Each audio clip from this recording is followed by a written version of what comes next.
I want to break this into two areas to start. The hacking threat from interfering with preparation to vote through misinformation, and then interfering with confidence in the process, which is sort of, does society embrace the process after the vote? Start with the preparation.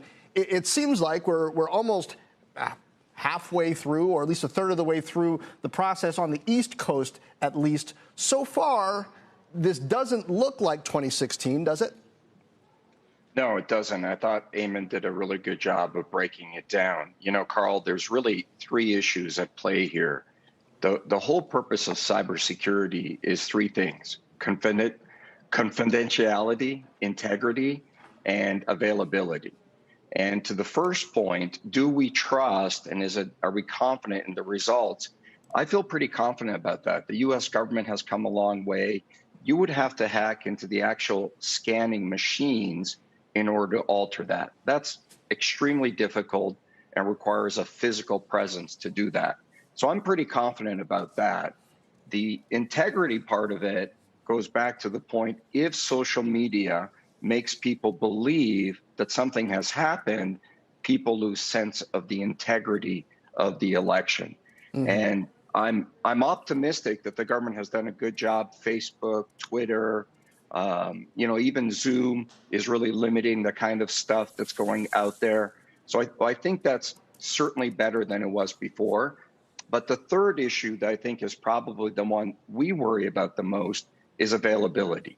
What we didn't have in 2016 that we have today is massive attacks of ransomware. Right. I mean, we operate these 5 virtual, we call them secure operation centers or war rooms across the world for our customers, and we worry about the availability. A large-scale ransomware attack could take down some of the state election booths. It could take down some of the availability to get those votes.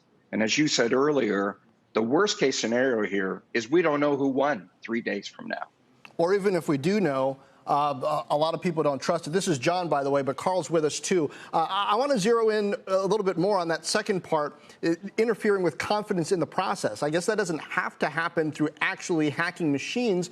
It can happen through making people doubt that the numbers that they're seeing that perhaps are accurate, that they actually are accurate.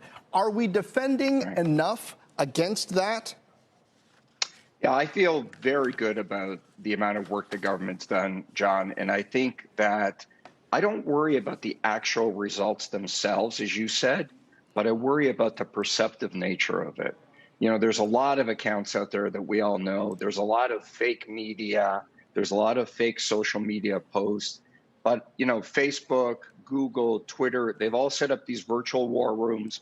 People are ready. And I'm confident that America can trust the votes that we're going to see. We worry more about availability, as I said, and ransomware.